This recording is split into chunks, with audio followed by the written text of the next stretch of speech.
Assist to turnover ratio.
Road Trippin' is live. That we are. Cheers if you're drinking something.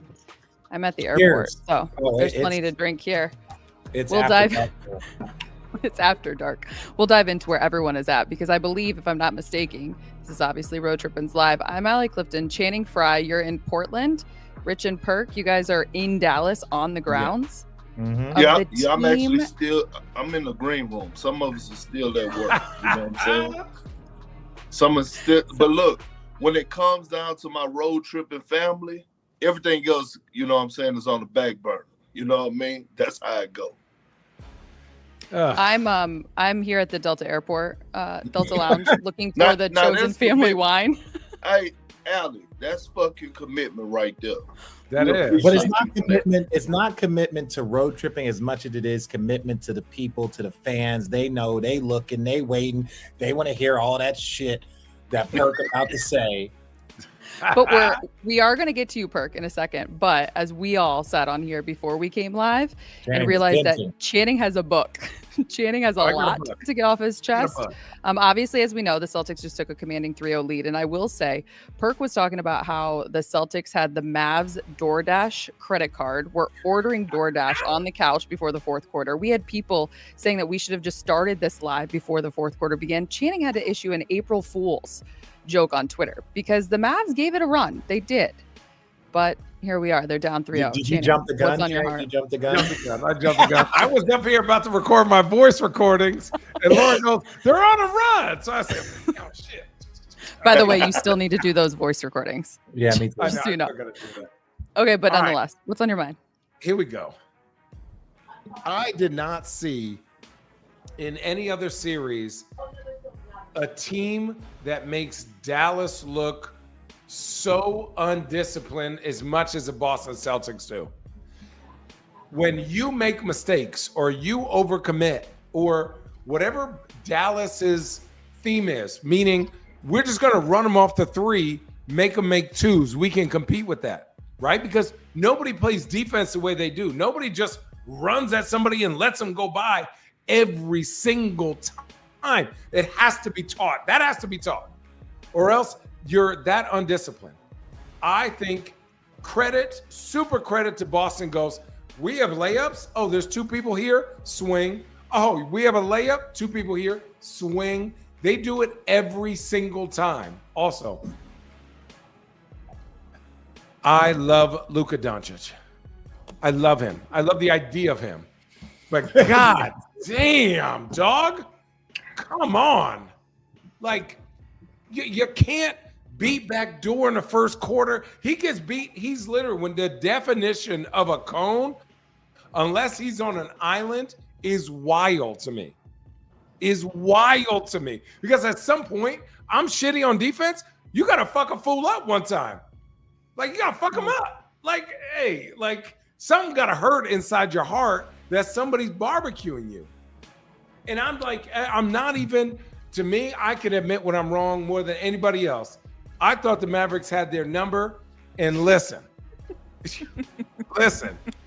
We know that is not true. Listen, Linda. I know, but listen. I did not see, number one, Derek White saves every run that Dallas goes on. Hand the ball to Derek White. He's going to make a timely 3, timely block, timely steal, timely defensive possession. Don't let me keep going. Hold on. One more thing. Also, how the fuck is Hauser and Peyton Pritchard guarding Kyrie like that? Let's have a deep conversation. How are they guarding them? Not once, not twice, not 3 times. Hey, Kendrick. Okay.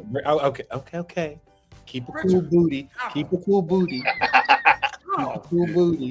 You know I'm not keeping a cool booty. This is what it is. One of the 7, 8, 9, 10 guys, and they're guarding. Are you asking us a question? Are you asking us a question? Or are you venting?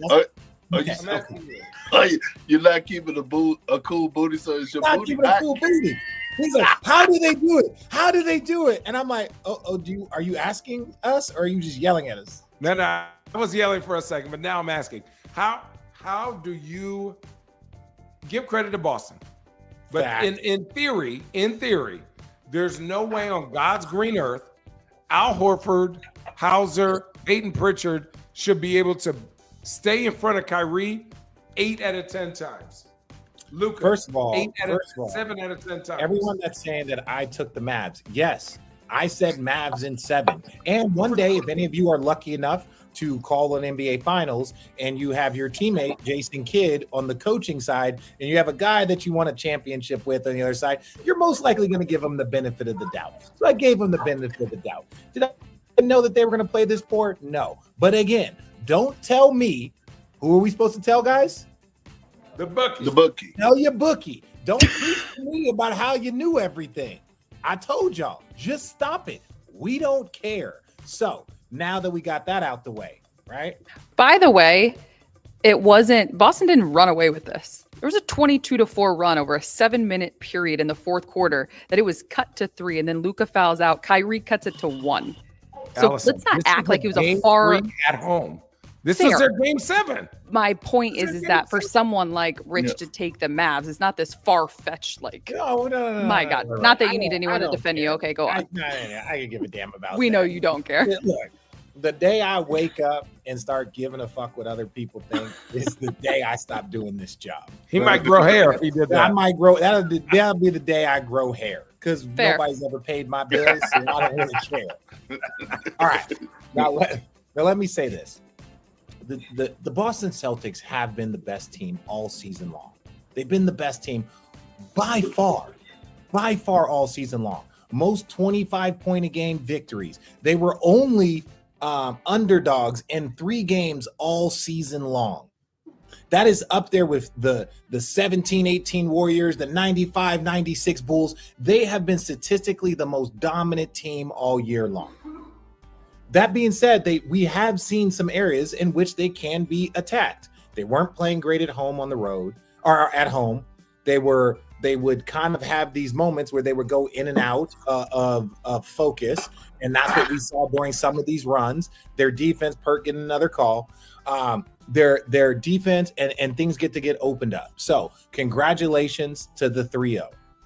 When I watch the Celtics play, they just move the ball. Everyone wants to talk about Jason Tatum and Jaylen Brown. They move the ball. You put 2 on the ball because these guys are having to guard 2. But it's the cut off the balls, which you don't ever see. And a lot of this is a product of Luka and Kyrie. You're supposed to be their stationary outlets. They attack. When they can't attack, they need to know where their guys are. They need to blindly be able to throw the ball to the corner. Their guys don't cut off the ball very much. They're at the dunker or they have rollers, but you don't see Drew Holiday cuts from these guys. You don't see cuts like Derek White makes. You don't see those cuts to the basket. They don't have an offensive flow. Luka is their offense. They play off of him. He attacks. If he can't, he outlets the 3. And the Celtics have done an outstanding job of taking away those corner threes and taking away his outlets. So unless he's going to go for 45 every single night, it's going to be difficult. And they haven't played well enough consistently. They haven't had enough. Tonight, Kyrie showed up, but there wasn't enough guys around Luka and Kyrie to show up. And there's been other nights where other people played well and Luka and Kyrie didn't play well. If you're going to win a championship, especially against an iconic team that the Celtics have put together, you're going to have to take a collective effort from more than just your 2 stars, more than just one guy off the bench. You're going to need 5 or 6 guys playing at an elite level, and you don't have that. The numbers to support that, obviously, Luka and Kyrie for 62 and the other 3 for just 20. Of the starting 5. Big Perk, I want to get your thoughts. The other night it was President Perkins, and tonight the comments say it's Preacher Perkins. So that's preach. What they say. Yeah. I did pull out the pinstripe though, Allie. You know what I'm saying? Here for it. And Richard approved this outfit earlier. Don't you act funny? I didn't. Okay, I said the tie is. I said the suit is the star. The tie is the role player. I got that. Right? That's what I said. So here's long latitude and latitude. Look, let's cut the fucking bullshit, okay? That's all this X's and O's about the cutting and it should have been, this pass should have been made and all this shit. No. Let's call it spade to spade, okay? We looking at the Dallas side of things. Kyrie Irving showed up and did what he was supposed to do tonight. Ain't no other way around it. Luka fucked off the game. He drained his team emotionally. Even J. Kidd, it started from the tip, the complaining, every damn possession down, the falling on the floor, right? Not getting back in transition, not making a second effort. He didn't box out. One time he missed the box out on, I believe it was Drew Holiday. It was a timeout. He's yelling at his teammate. His teammate was nowhere involved in the damn play. Who are you mad at? Okay, the bullshit fouls. Yeah, that was not a charge. Why even put yourself in that position? He tapped out and he left his team hanging. By far, the worst performance I've seen for Luka in the playoffs. Lack of energy, lack of leadership, emotions wasn't there. He went to bed at the crib. On the other side of things, Jason Tatum, he finally arrived in the first, second, and third quarter. When Dallas started to make that run in the fourth, he disappeared, and you know who came to rescue? The best player on the team. The guy that's going to win Finals MVP. Easily. Your Eastern Conference MVP. Jaylen Brown. Underappreciated Brown. He had big shots. He was dropping assists. He was rebounding. I mean, he did it all tonight. Jaylen Brown did his thing. Dallas came. They fought back. Kudos to them. But at the end of the day, Jaylen Brown, big shot after big shot, and he just stayed poised in the moment. He stayed calm. By far, he was the best player on the floor tonight. He did it all on both ends of the floor. I will give some credit to Derek Lively tonight. I thought he was engaged. I thought he was all over the place. I thought he was contesting shots. I would say I was wrong. I picked the Celtics to win this series in 7. I knew better. They were clearly the better team. Okay, hold on. I'm not fucking done. I am not fucking done. You go hold up. So, okay. Now, go to this point. Oh, my God. The Celtics, the way they just ran through the playoffs, We could talk about how easy it was with the Eastern Conference. But the way that they're making the Dallas Mavericks look, let me remind the people, the Dallas Mavericks beat the Los Angeles Clippers. I get it, they didn't have Kawhi, but they were still a pretty good ball club, well coached by T. Lue. They beat the Oklahoma City Thunder, who had the number 1 seed in the Western Conference. They embarrassed the Minnesota Timberwolves, who beat the defending champs. Now you get up against the Boston Celtics, and it showed what Richard was talking about. It's just levels to this shit. It's levels to this shit. They look faster. They look stronger. They look more conditioned all across the board. This entire season, they have been building for the marathon. And here's a night, last thing. And on a night when Kristaps Porzingis is out, a guy that I said is the most important player in this series, he goes out, no problem. No problem. All of a sudden, you get minutes from Sam Hauser. He's looking like a first-team all-defensive player. Riding those puppies. Tillman, who looked like a defensive end, knocking down the crucial corner 3. I mean, what the fuck? Like Richard say, hey, Allie, Shannon, Richard, one of my favorite lines you ever said. What was so quiet you could hear a mouse fart? A mouse fart. It was so quiet in there you could hear a mouse fart. Okay, but listen, I want to add on the Jaylen Brown love. Right? Dallas goes on ew. Hey, is it unprofessional for me to walk and do the pod? It's natural, though. I got to go to the floor. That's fine. You got to keep working, player. All right, really quickly. But it's natural. It's all natural. Hey, there's no BBL Drizzy. You got a front BBL. Richard. Okay, anyways. Listen. Yeah, Richard. Listen, can I talk? 12-0 Dallas. 12-0 Dallas run, right? In the fourth. Ended by Jaylen Brown. They continue. It's a 22-2 run. Who ends it? Jaylen Brown. And then he has that big shot again with that minute left. He hits that big shot. It's not always how many points you score, it's when you score that. Kurt, can you put your shit on mute while you walk? What you mean? I was grabbing my bag.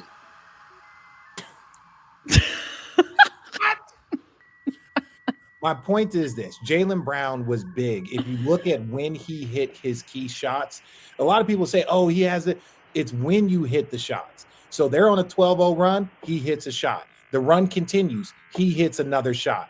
Then it's a minute to go, and he hits another big shot. There were big shot after big shot, whether to slow the run, to stop the run, whatever it was, Jaylen Brown was there. I'm going to give him all his credit defensively, the way he was attacking, that flip screen, that he went down the paint. And I love that Jason Tatum is there. Tillman knocks down the 3. He's going nuts. He's playing so many minutes. His ass should be sitting on the bench, resting, like stand up and cheer. But he's standing with his guys, cheering.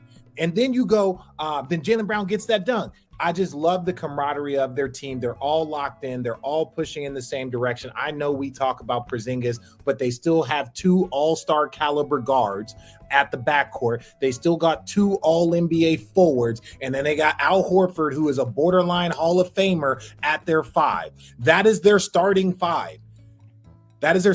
You never lose a game because of Al Horford, but he definitely wins you games. So it's like, even then, they're going to attack him. They're going to this. Yeah, because you have all defensive players everywhere else. That's the one space that they have, but they rarely do it enough to beat them. That's why they won more games than I think it was like top 5 in winning like over 25. How many games did they have where they won by 50?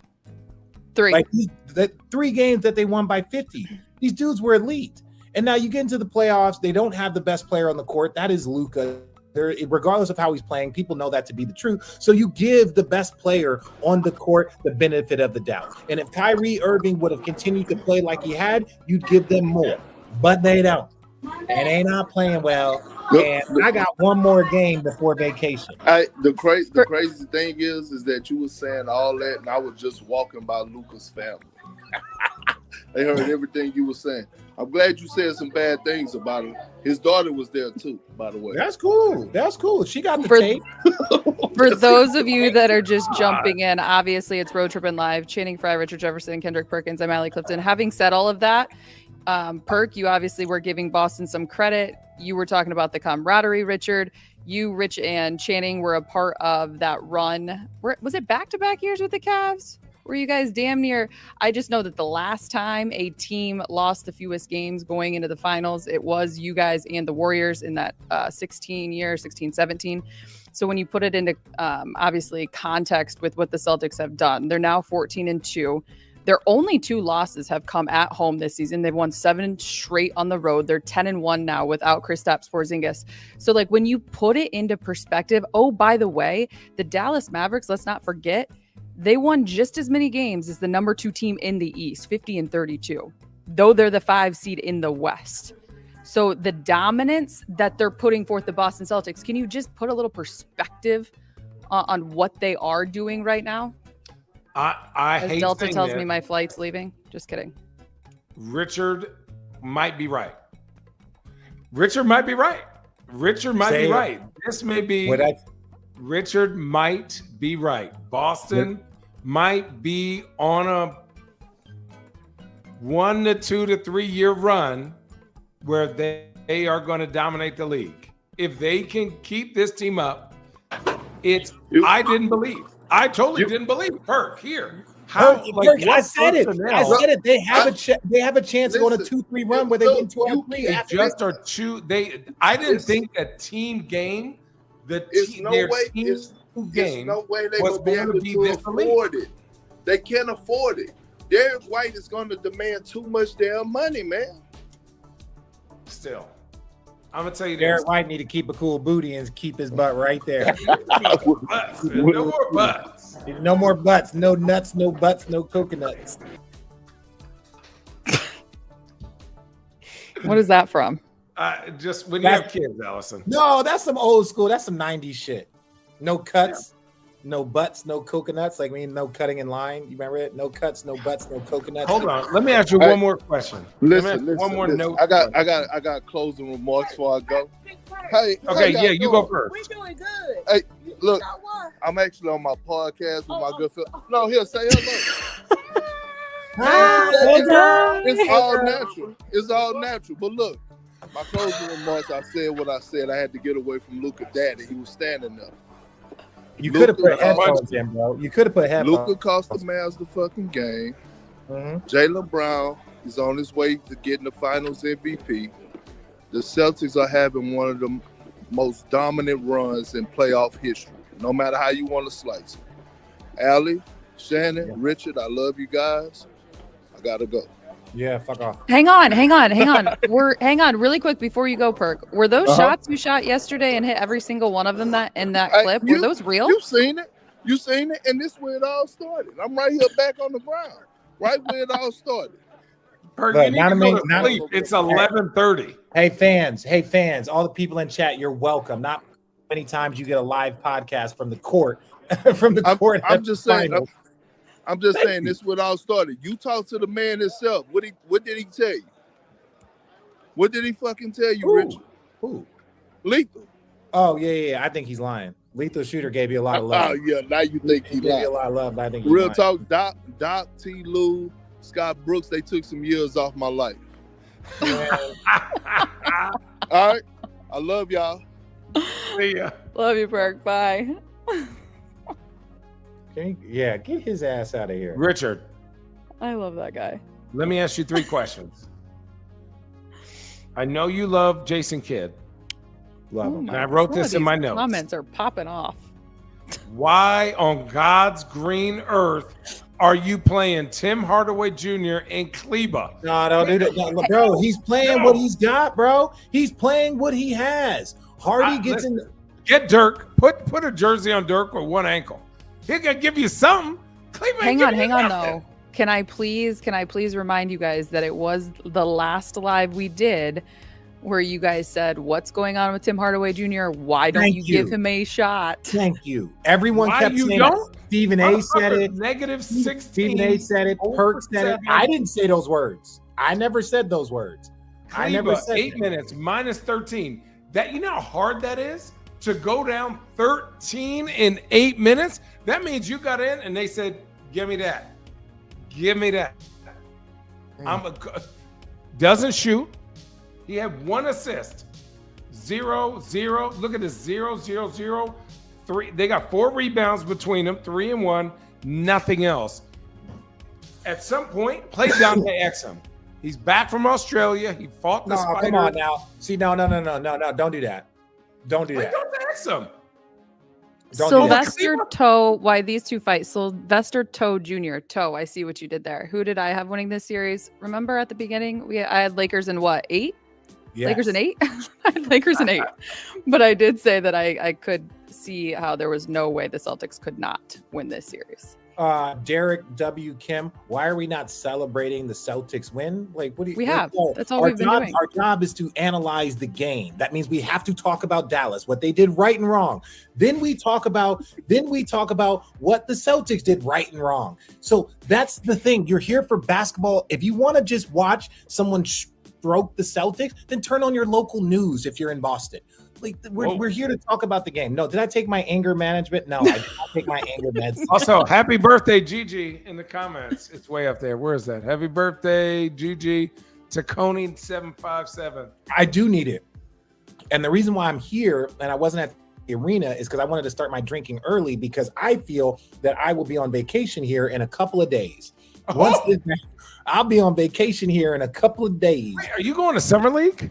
Do you have to do? You don't do. That's an NBA. We are going to Summer League. I was about to say road tripping. Where are you going, Channing? Road tripping is going on Summer League. I don't know where I'm going. Right. Okay. Anyways, no. Let's talk buckets. No, we're gonna. But Channing, to your point, I get what you're saying. But 3 days ago, everyone was like, "You're struggling to score. Kyrie's struggling. You need a bucket getter. Play Tim Hardaway Jr." We can't give Tim Hardaway Jr. and you know this because you've played in multiple finals. Everyone's going to get that opportunity. Everyone's going to get 10, 12 minutes, especially if you're down in the series. It's like the coach is going to call in the bullpen. Who can help us? But understand this. And Allie, this is the one thing I will say. I know people are trying to. Eastern Conference is comparable to that of the 50 wins that the Knicks had in the 2 slot in the East. No, I agreed. I'm more saying what I'm trying to say is that I think that there would have been teams that if healthy would have won 55, 57 games, right? So the Knicks wouldn't have been the 2 seed. The Knicks wouldn't have been the 2 seed. That's why they kind of came out of nowhere. Okay. Yeah, so I say if you were to say the Mavericks 53 wins, I think there would have been 3 or 4 teams with more than that in the Eastern Conference had Giannis been healthy, had Embiid been healthy. And I know that's a part of it, but I'm just saying from a pure talent standpoint, this team had maxed out their talent and they were predominantly healthy. And they were maybe top 2, top 3 best team the Dallas Mavericks were in the league after the trade deadline. Okay. So when I look at that, I think that the Mavericks have maximized what they can do, and they ran into a better team. They run into a better team. That's the end of it. And look, are they more susceptible without Porzingis? Yes. One could argue that if Porzingis would have been playing throughout the postseason, they might not have lost many more games. They might not have lost a game to Indiana. They might not have lost a game to Cleveland. We don't know. So they went 9-1 without Porzingis, balled out, and he gave them. They're 2-0 with him. They're 1-0 with him without him in the finals. Here's my credit. 2 things. One, or there's 3 real big things I give credit to, and then I have one more point after that. One, the Celtics others, they are committed to defending, and I especially put that, and I've said that before. Horford, Hauser, Pritchard, they have to, when you have to go at Jason Tatum, I have him on my notes. How sustainable is it that you're going at Jason Tatum 14, 15, 16 times in a half? Like, if that's your guy that you're going at, like, what does that mean for the rest of your team? He's not a scrub. Well, you're muted. You're muted. I think he's muted on purpose. Oh.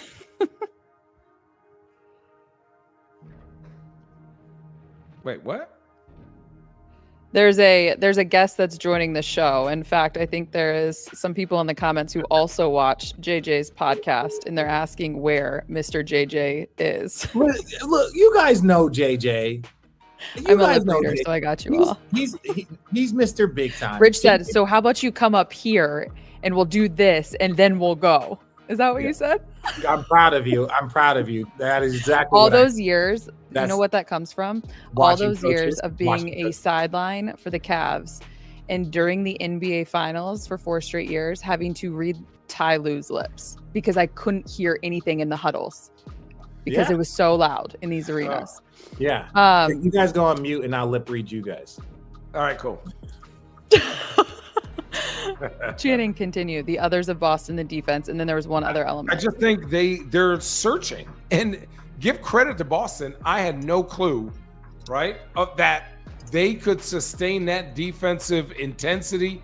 They are on a string 99% of the times. They make guys settle for the shots that they're dealing with, that they want to settle. Nobody's a dud out there. And that is wild for me to watch. Also, somebody said, oh, the East, somebody slept on the East. No, everyone slept on Boston because the East was hurt.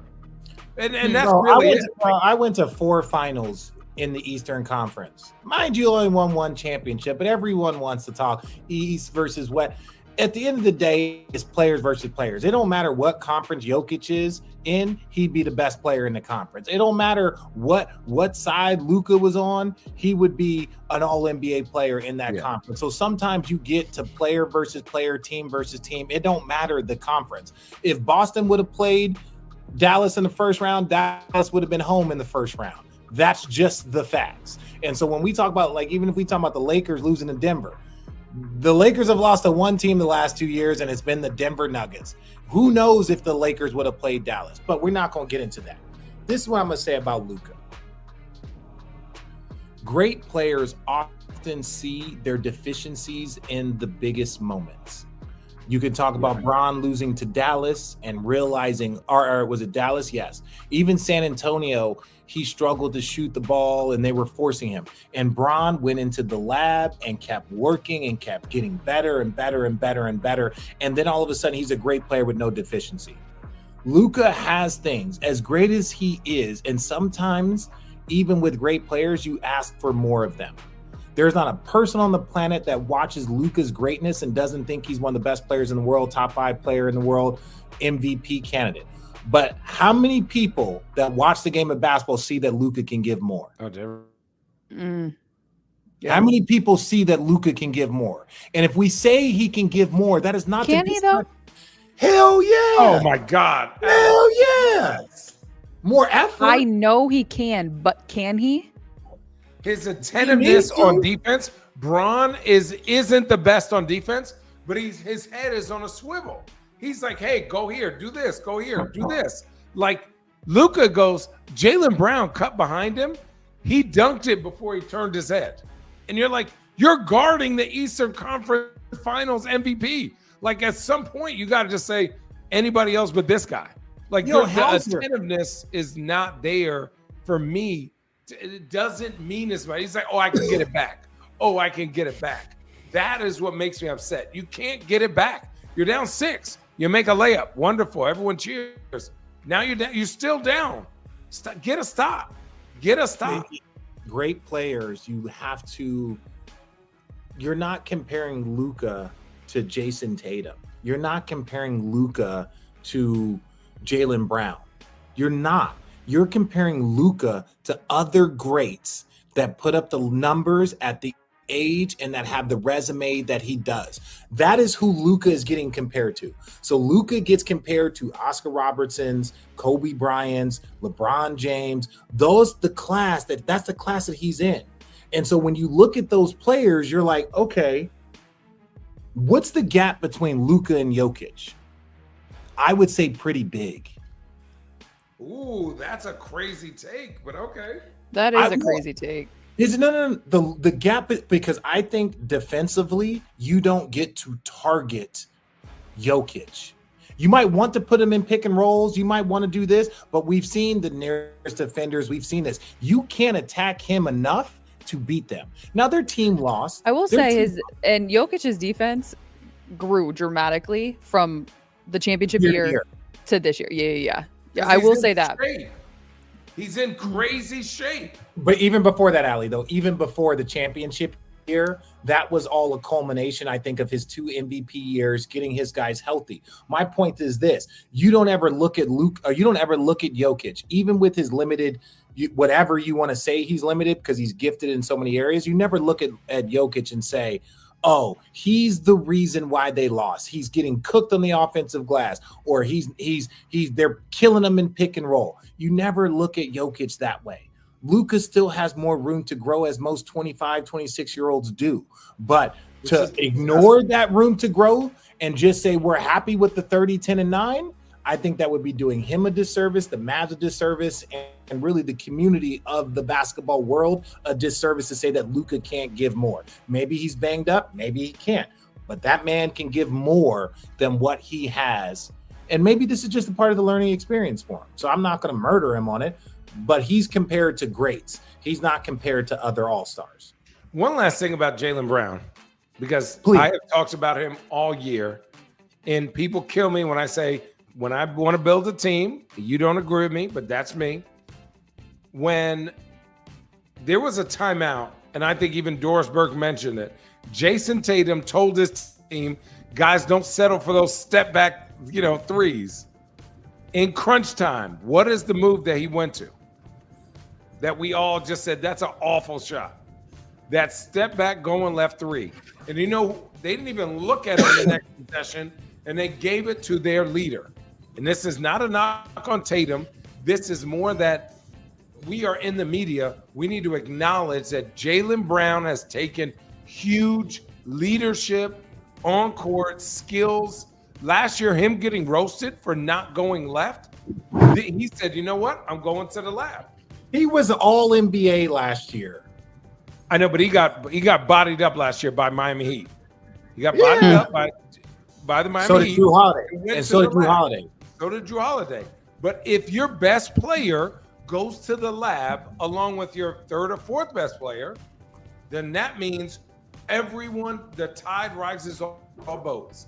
To me, I give credit to Jaylen Brown for working on his faults in a way that was gonna benefit Boston to the fullest. Now, did I think they could fully do this? I'll say this again, hell to the no. But what I'm seeing, I just can't. At some point, I gotta just say, them boys is too good. So we got a Mavericks player here. Oh boy! Whoa. We got a Mavericks player here. We're just Devin. You want to join? No, I'm not going to join. First of all, they were not. We were not shitting on Luka. We were not. We were just talking about him in comparison to the other greats and how he should be. Yes, can he be better? Devin Harris, ladies and gentlemen, Mavericks great. Hi, Devin. Games for them. How are you feeling that you're going to get a vacation soon? I've been on vacation. Richard. I'm joking with them. Devin, in any loss, any player who is your main player obviously gets the most of the heat off the flame. And what we're saying is there are things that Luka does, whether turnovers or his inability to really lock in on weak side defense, not one-on-one defense. It's the weak side defense that makes a huge issue. So do you agree with that or not? I mean, to be honest, defense is not his strong point. Okay, like I don't. Let's call it space. It's not. I mean, he's an electric player on the offensive end of the floor. I played with Dirk for 10 years. He was not, a great weak side defender. Sometimes he tried. He did try. I mean, Luke is not trying, but we know as a team, our defense is structured around some weakness of some players. So we can't expect. Luka to all of a sudden just become this great defensive player. That's not who he is. Right. He's given effort, but the way the defensive, should be structured is to tend to some of those weaknesses. But that's not what's losing the game. Okay, really quickly. No. My point. Go ahead, Allie. Go ahead. He just said, but let's be honest, that's not what's losing the game. So how are you evaluating this? What are you seeing? We're looking at from an offensive standpoint, they're just playing one-on-one basketball. We're watching the Celtics really kind of dice them up, move the ball, get open threes. We're watching Luka and Kai try to continuously beat their man off the dribble and try to create shots. And it's not a situation that's going to work, I feel like, in this series with a team that's really that good defensively. Okay, so this is my thing. Mm-hmm. I said that Luka gets compared to greats. He doesn't get compared to Jaylen Browns and Jason Tatum's. He gets compared to Larry Bird's, Magic Johnson's. I'm not saying that. I'm saying is like when we watch Luka, and I know he's banged up, does the basketball community look at Luka and say, wait, we feel like we can give more. He can give more, or he still has room to grow, even though he's been a top 5 player for years. But it's like, Luka, if you want to be a champion, if you want to be a multi-time champion like other players that you are in the same class of, you're going to have to give more in order for that. Because the days of just stacking your team with 2 other Hall of Famers in their prime, that shit over. I would say yes, but if you look at other than Jordan, every great has pretty much failed at this point. If you look at Jaylen Brown and Jason Tatum, they have failed. If they're coming back, they've learned from that lesson back from losing from the Warriors. And I think just mention that Luka is, I think at this point, down 3-0. We don't know what's going to happen. They can come back, they cannot. But I think he'll take this as a learning experience. Hey, Caesar wrap or buffalo chicken wrap? Wrap this bitch up. He's going to be able to learn from this experience and learn what it takes to kind of get over the top. I watched Dirk do the same thing in 2006. Didn't play particularly well, especially when we were in Miami, but came back that second time in 2011. He was ready to go. You were there in 2011. I was not there in 2011. Damn, they got rid of your ass. Rude. Maybe that was it. Right? They got a better point guard. Damn, who'd they get? J Kid? Damn. JT, they got JT. They got J Kid. Hey, you were some 10s and they got some 22s on that. Oh, he said that. I didn't say that. I love it. Okay. You know, light skin. We have plenty of guests calling you an all-time great, Dev. So he is. No, this is my look. People in road tripping, we don't just give y'all the bullshit. Except when Perk show up, we bring you people like Dev in the building. Dev's gonna come join road tripping a bunch. Really, probably starting next season. He's gonna join us on a lot of these lives, especially when Dallas is making their run. So he's gonna jump in. He's gonna give us his expert analysis. He doesn't know this. I'm telling him this for the first time. But we typically do these. Did you have fun at the game? I did. It was a great game. Okay, right. A little night out. Yeah. A little night out. Yeah. Okay, looking sharp. Right. Yeah, that's all we got. JJ, I don't know. Are we waiting on JJ? I've never liked JJ. Hell no. I told y'all, hell no. I got my hot tub is ready. I got an early flight. I'm trying to get my He had until Dev got here. We going out. Yeah. Dev got a whole so fabulous. I was only waiting for Devin, so thank you so much for gracing us with your presence. There is still another game, though. I have faith in Dallas that they can at least take one game in this series. So we will be back Friday evening for Game 4. And until then, Channing, go enjoy your hot tub. You two, God, you look like troublemakers. You want to come say goodbye to the Stay chat? Out of trouble. You want to come say bye to the chat? Come say hi to Allie, Channing. Huh? Say hi. Hi. Yes. Be respectful, chat. All are welcome. That's his mother of 3 beautiful women. Girls. All are welcome here on Road Trip. There we go. You guys are amazing. I have a flight. Hold on now. Catch. All right. What is happening? They're stupid. We love y'all. See y'all. I love y'all. We'll see y'all at the Game 4.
What is up, everybody? Welcome to the All NBA Show, part of the All City Podcast Network. I'm your host, Adam Mares, and I'm joined by my esteemed colleague, Tim Legler. Legs, another finals game, another win for the Boston Celtics. How are you doing?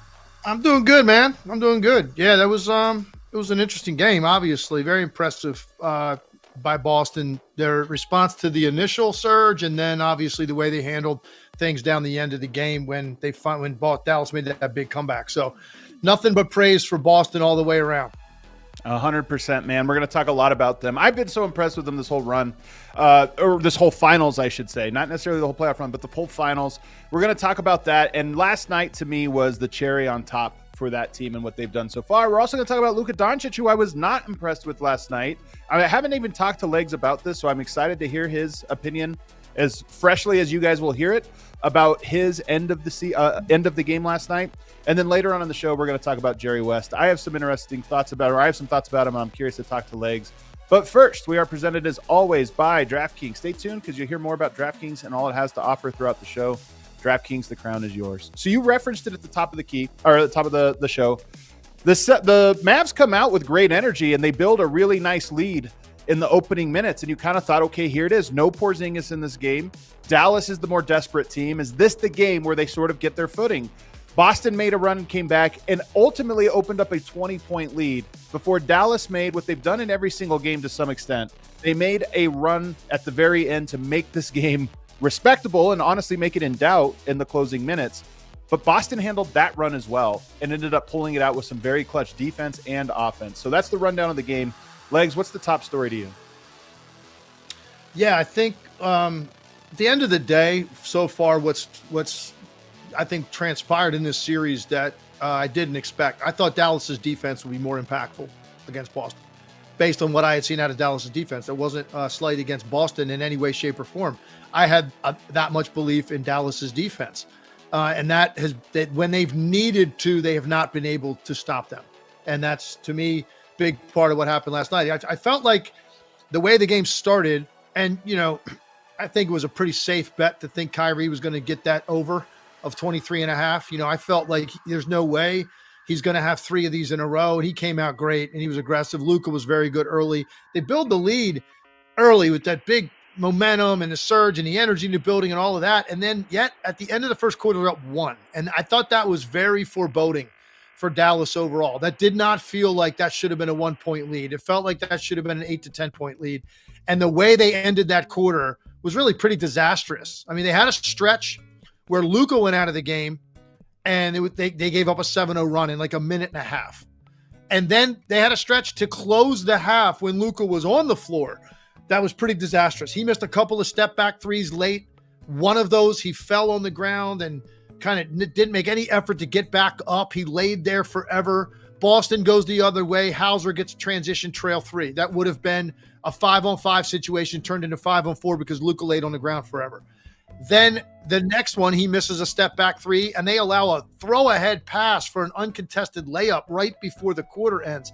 So you felt like as well as Dallas played early, if they had closed the quarter better, and I'm not saying they're going to win the game, but certainly you're going to feel a lot different, man, if you play that well to start the game and you're up 8-10 going into the second quarter instead of a 1-point game. That I thought was a huge turning point in the game for Boston. The way that they closed the first quarter, you knew they were going to make a run against Dallas. Like they weren't going to just, beat them by 12, 15, 20 points.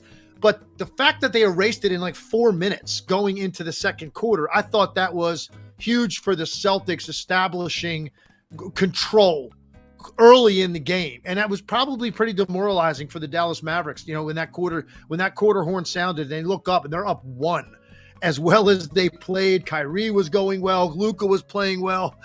They had Lively was playing well early.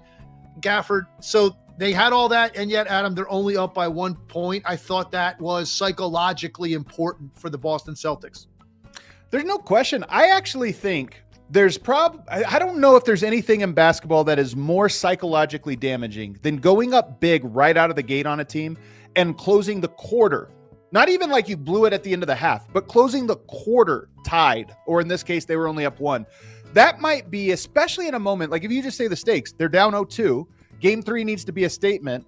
You throw a haymaker right out the gate and you go into the end of the break at the end of the first quarter tied.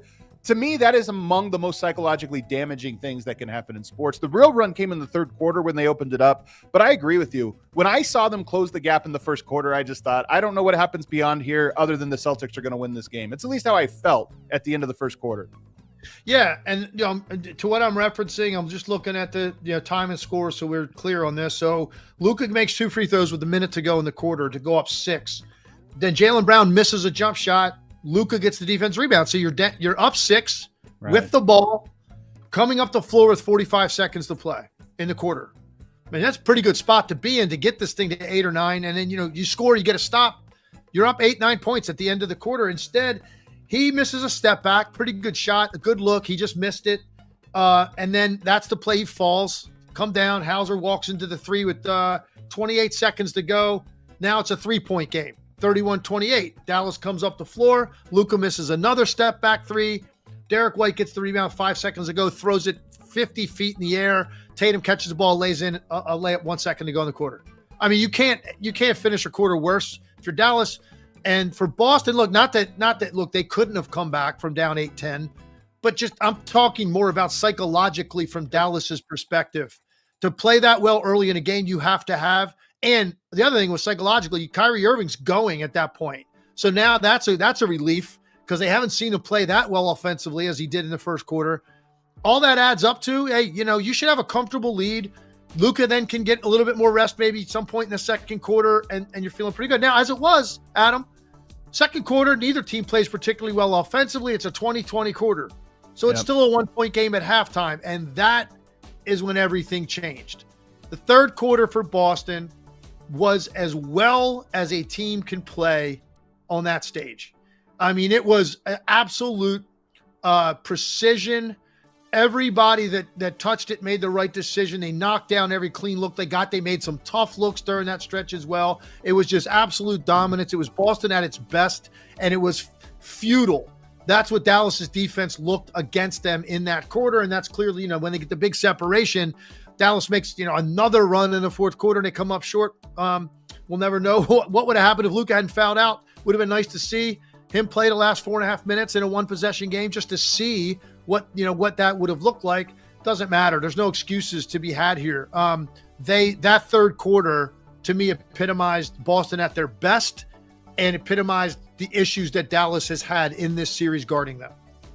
I want to go to the Boston's best though to start off the show because I've been so impressed with them through these 3 games. And look, they're going to win 80 games. If they close this out, they're going to get to 80 games on the wins on the season, which is just crazy. They might finish 80-20 overall between regular season and playoffs, which is historical. But the thing about the Celtics to me, they are a really fascinating multi-year arc for me. You go through it. I know people in the comments are going to say, hey, but this team is different than the ones previous. True.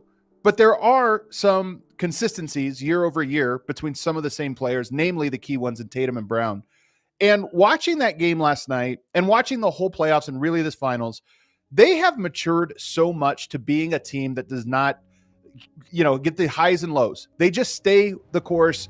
They respond to those big moments. So when they come out in the third quarter, as soon as that quarter started, the way it started, you kind of just felt like, there it is. They not only weathered the storm, they figured it out, and they have unbelievable confidence and ability to execute in this quarter. And as much as they were talented and probably talented enough to win in previous seasons, made it to the finals, made it to conference finals, all these different things. To me, that personality of the team is the thing that's so fascinating. And when you follow a team like the Celtics year over year and you see that personality develop and become solidified, it's so much more rewarding to me because sports aren't just about talent. They're also about those intangible things.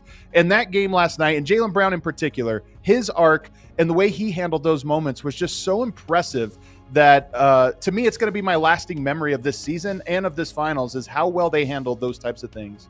I agree. And I think, look, as great a years they've had, even during the regular season, you'd watch them sometimes and you felt like when they got rolling offensively, there was like no team in the league that could really match up with them because they have this combination of individual ability to take you off the dribble and score in isolation, and then they're elite level 3-point shooting. And when they were making the extra pass, they're incredibly hard to guard. But you also felt like, without that maturity level that you're talking about and understanding, like the clamp down effect of it at the same time, So you get what you got last night in that third quarter. I agree. They've grown in that way. There's no doubt. And I think one of the things that's helped them, Adam, is clearly like it's not having the weight of all of this on two guys. And even to say it another way, to have 60% of the weight or 65% of the weight on one guy and 35% on the other guy, because that's kind of what it felt like with Tatum and Brown in the past. And that's not the case now. And with the contributions that you got out of Holiday earlier in the series and last night, Derek White last night had some big shots, and what he's meant for them in this series, Porzingis in game one, what he meant to them. It's now the luxury of it's spread out. And last night, look, Tatum and Brown were both great offensively. Tatum didn't have overall a great shooting night. He took a lot of threes, but he played great. And Jaylen Brown was incredible. And so, but they had other help as well. So it's more spread out, which enables those guys to have a greater margin for error on certain nights. And I think what that does is it just gives you more confidence that no matter what is about to happen, we're going to win. And I think that's maybe the most certain they've been. Clearly, since they've been together, it's because of the additions that they've made to this team. And all the three of those guys are recent additions that I mentioned. And what that has done now to give them all this confidence that there's not an answer for this team when they play the way that they've been playing, which is the pass that needs to be made is made in almost every case. Now, they went through a stretch, ironically, in the fourth quarter where I thought they got a little bit too trigger happy off one pass or ISO heavy. And that's what kind of helped Dallas guard them and get back into the game.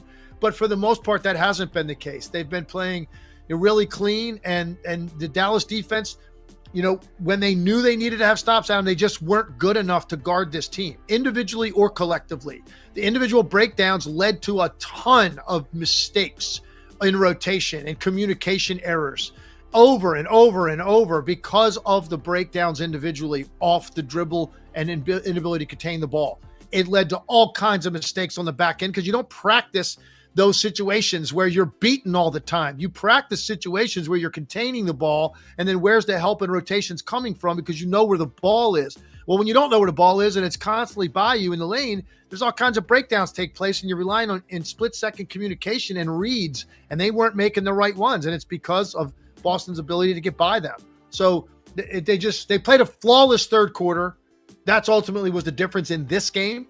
In the game one, it was more about the first quarter and some of the second, right? And so they have these spurts that just make all the difference in the world.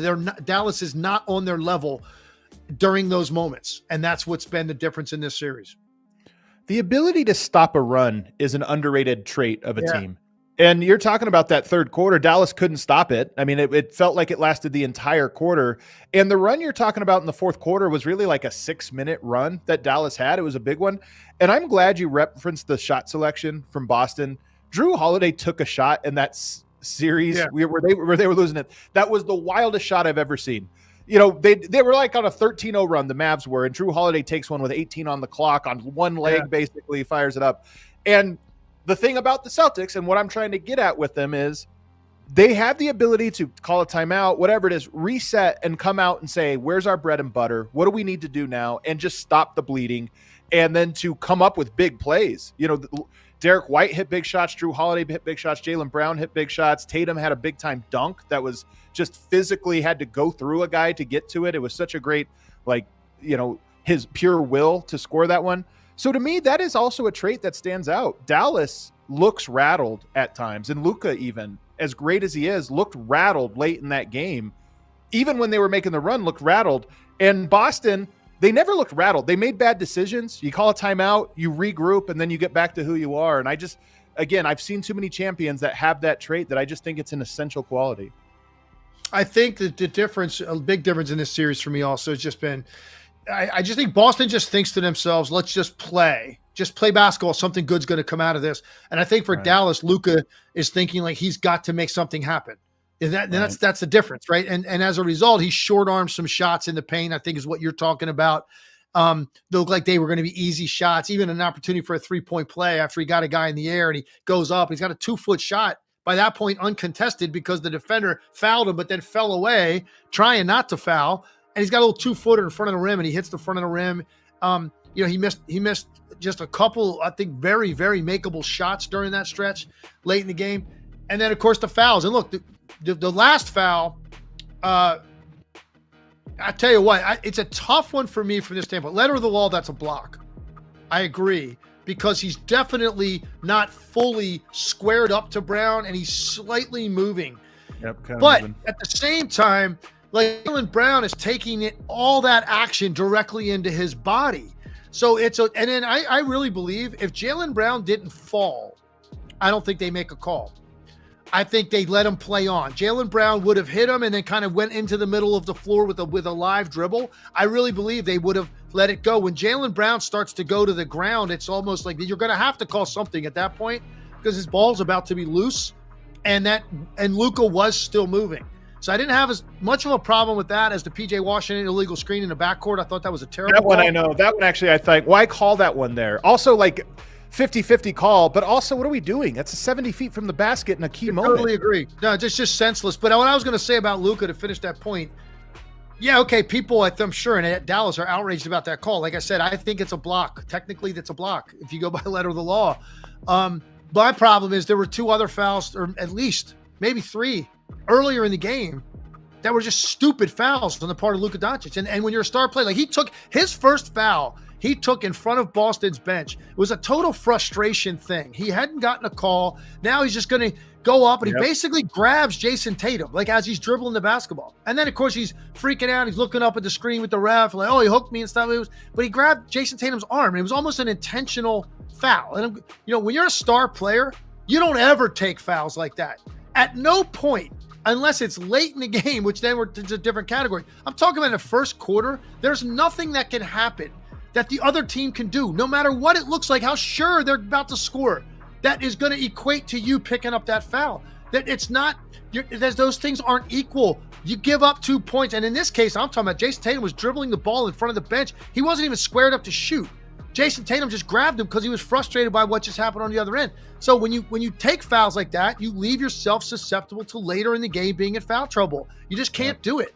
And even on that play, Adam, frankly, if you're Luka Doncic and you just picked up your 5th right before that, when you tripped Jaylen Brown on another play, I'm sorry, Jaylen Brown's coming at you. You almost have to get out of the way. Just back up and turn. You can't risk contact. In that situation, you just can't risk it. Even if that means Jaylen Brown's about to get to the rim and lay it in, you have to be able to be smarter in the moment to understand it's more important to my team. I finished this game. I can't risk this. And he did, and it cost him. And so now you go 4.5 minutes. It's a 1-possession game at that time. And everybody kind of knew that at that point Dallas is cooked. You can't expect Kyrie to carry that kind of load when other guys weren't playing particularly great. So there you go. Luka didn't play a very smart game. I thought he was lazy. I don't think he demonstrated great leadership in this game at all. And then to top it off, he doesn't even get to see the last 4.5 minutes with his team. I just thought it was a very bad moment for him, bad look for him. And there's been some other ones in this series that have been the same. And it's something he's going to carry with him into the summer. And he's got to look in the mirror and ask himself about changing some things if they really want to break through and get this thing across the finish line, because they're clearly a contending team with him and Kyrie. Are you going to be good enough, though, in these moments? And they have not handled adversity well at all in this series. And by they, you really mean him. I mean, it's other guys as well. Not to be, Kyrie obviously has had his struggles. Different guys have missed shots. But when you talk about what you're talking about right here, it's not about basketball. There's an emotional maturity component to it as we're watching Luka sort of melt down in some of the plays. And I'll tell you what, this run by Luka and this finals really reminds me a lot of Nikola Jokic from 2020. When you remember the great run they made in the bubble, surprised everybody by making it to the conference finals, go up against the Lakers. And in that series, Jokic emotionally was disrupted by Dwight Howard, the physicality that they allowed him, Anthony Davis and different things. And he was in foul trouble constantly in that series.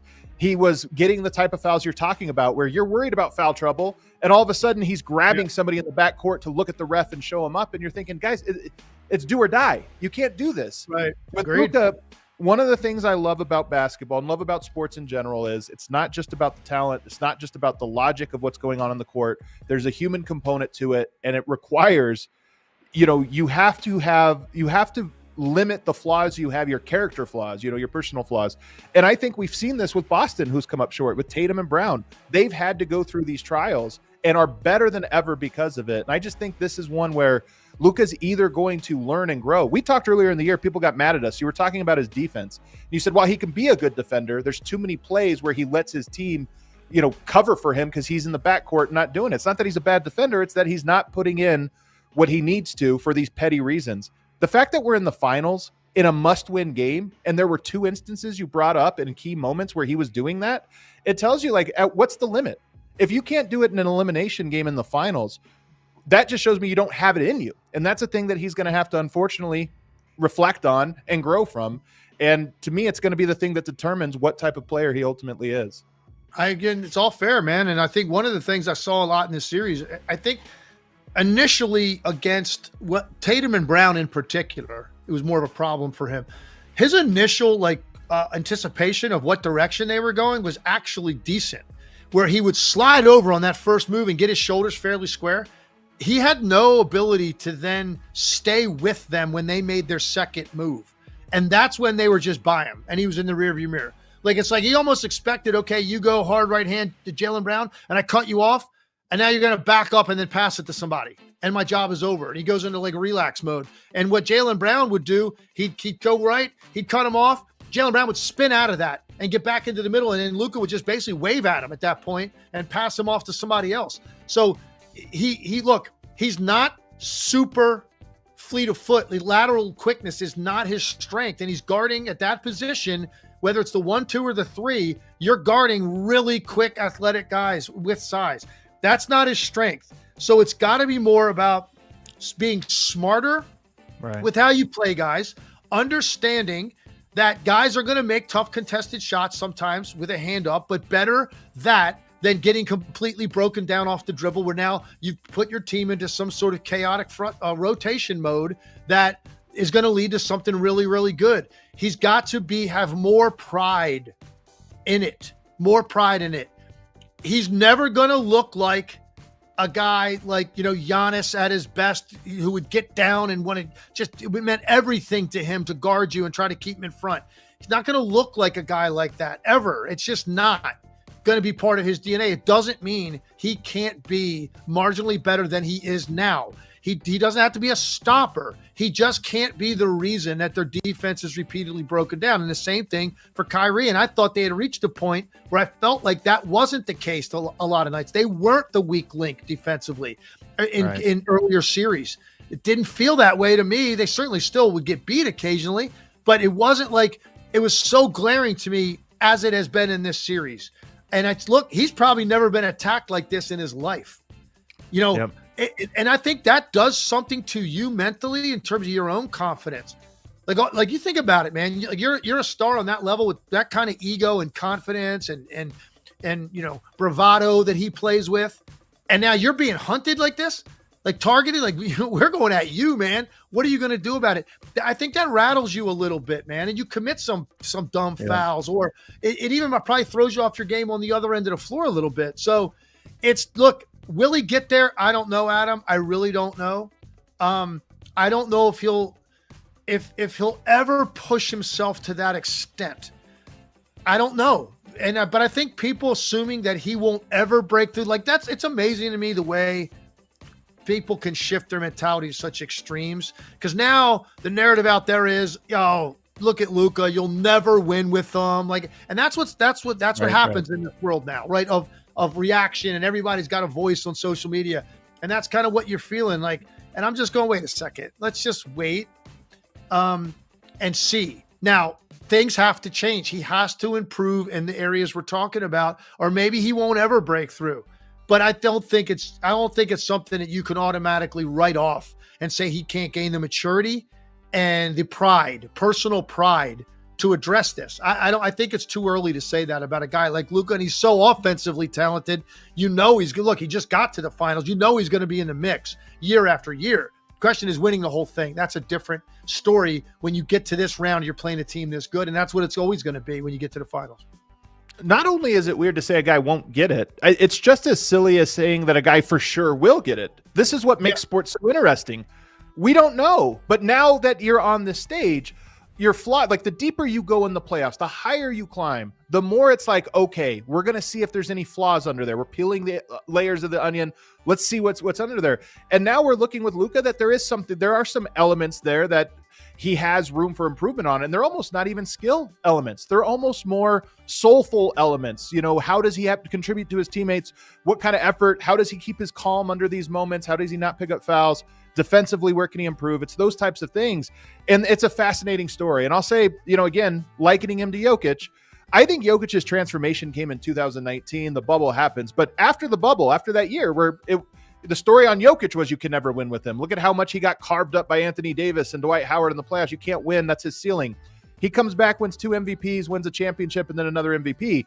We might be talking about this very moment, Luka's first finals, as the turning point to him where he uncovers something new about himself and elevates to a new level. He's talented enough for sure to be that guy. And this is why sports are so great, is it goes beyond just talent.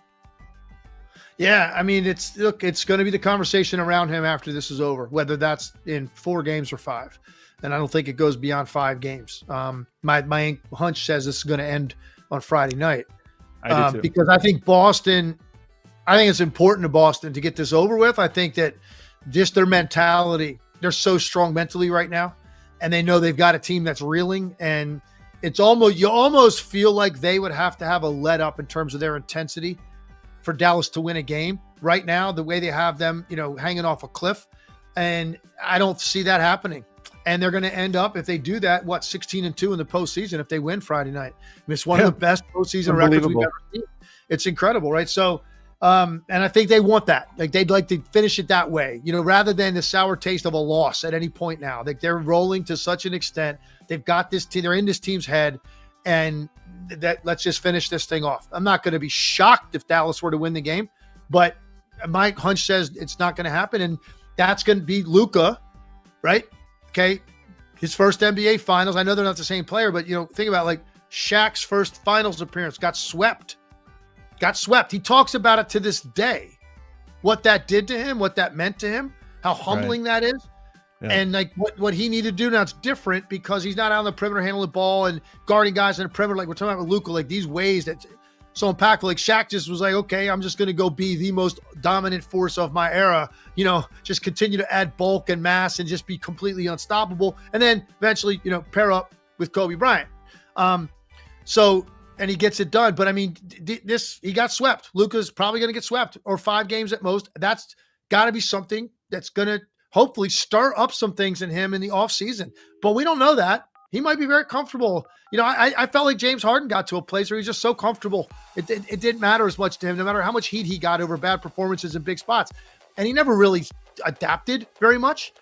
So I'm not saying he's definitely going to, but we'll find out, man. He's at that age. He's going to be coming into these next several years where they're going to be in the mix because of him.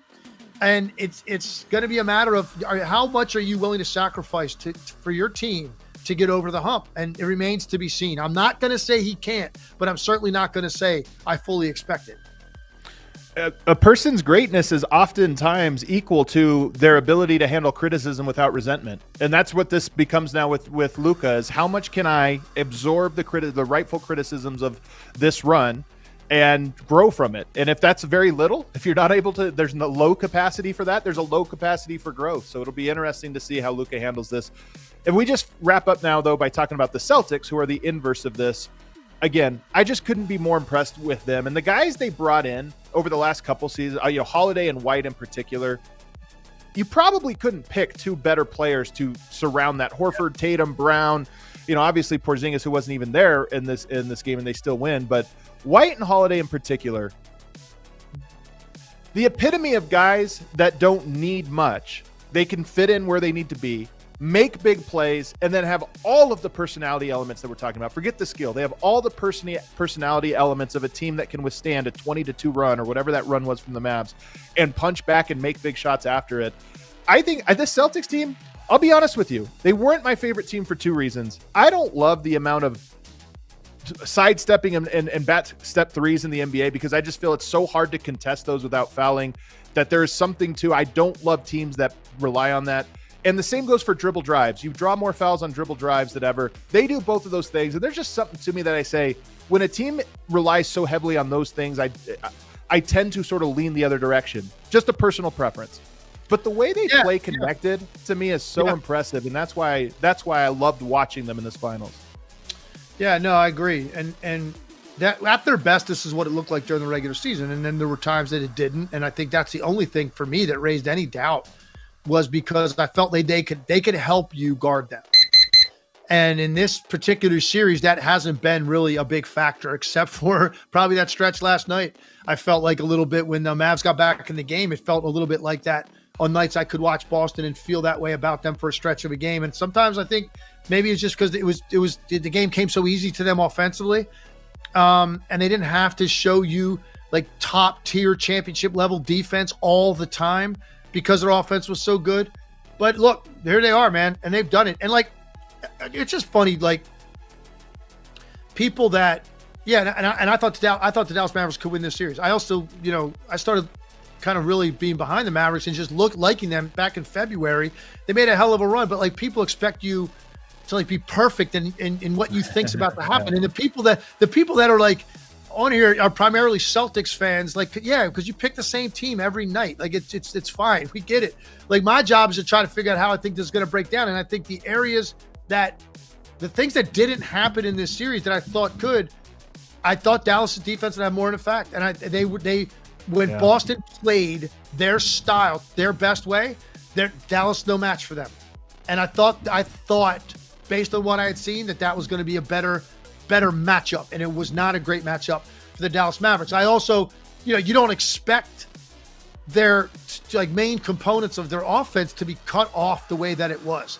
When you watch them play a certain style effectively almost every single night, with the way that they would get the three-pointer on the weak side and the way they would get the rim pressure with their centers, it was like basically completely cut off. They took that out of the series practically, and then some of the guys that they needed to play better didn't.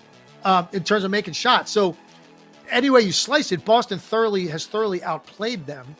But, I felt going into this, Dallas had a really good chance to certainly give them a very competitive series and potentially win the series, because what I kept saying was, if these are close games, one possession games, like inside 4 minutes, I really like Dallas's chances. Well, last night was a one possession game with 4 minutes to go, and their best player was on the bench because he fouled out. The run that they made in game 2, I never really, that just to me didn't feel like a genuine run. It really didn't. It was so late in the game.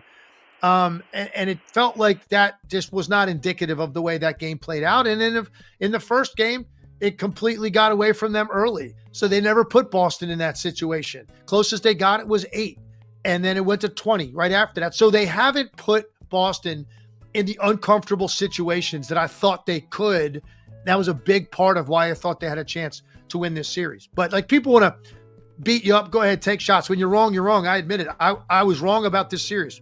I'm going to be, when this series ends and Dallas loses, I think I'll be 12-3 in picking series in the playoffs. I'm okay with that. I'm okay with that. And a couple of those were road wins that I didn't see coming that were really important in big spots. So I'm okay with that. You're not going to get them all. And I'm not ashamed of it by any means. I had a good basis for what I thought. It hasn't played out that way. And I give Boston all the credit in the world. What do you think it means for Boston that they won this without Porzingis? It's almost a really 80-12 or 80-20 if that's what they go. 64 wins. That's what dominant numbers. But if you do this without Porzingis, that just shows the margin of error they have. Well, first of all, I want to say this about Porzingis. Like, with what that guy's been through in his career with the injuries, and at one point, like, he went a long stretch of years where you felt like he was never available. And then he kind of turned it around when he was in Washington. And he started to play every night and play really well. And then, of course, he gets to Boston and a very good year for them, super impactful. I'm just grateful for him.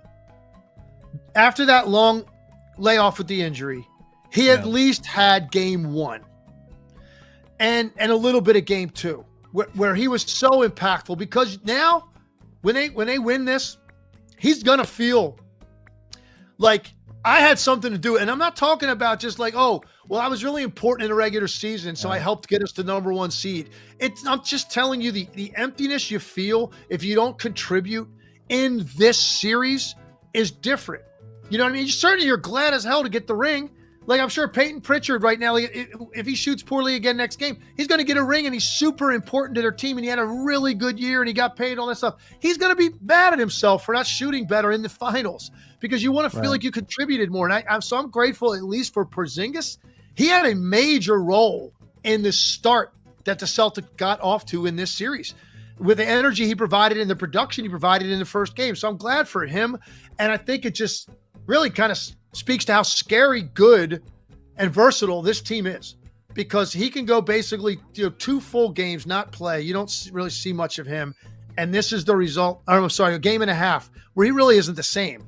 And this is the result you get. You still win the way that they have. Unbelievably impressive. 100%, man. I'm just so impressed. I've actually even really enjoyed this Boston team in this finals much more than I had at any point during the regular season, to be honest with you, or even the playoffs up to this point. I just have enjoyed them. And I think it's a great story, a great multi-year arc of a franchise, and a great story of this team and how dominant they've become. Let's take a break. On the other side, though, I want to move in and talk about some of the other storylines around this one, kind of look ahead and just ask what's the difference between a sweep and 5 games. And then we'll talk about Jerry West, who passed away at the age of 86. We'll get to all of that here on the other side. First, we have a new partner I want to tell you about, the Fitbod app. I got access to this just this week, and I'm telling you, we got your workout essentials. For me, I've got, because I'm 40 now, I've got all these different bands and stuff that I stretch. I spend 20 minutes stretching at the gym before I get my lift in. And one of the things now that I love is I have the Fitbod app that has me completely prepared for everything I need going into the gym, including workouts that are personalized to what it is I'm working for. You can say, oh, I've got 45 minutes today, or I've got an hour today, I've got 30 minutes today, whatever your time frame is. You plug that in and it gives you a workout that's going to fit your schedule. It's going to fit what it is you're working.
you.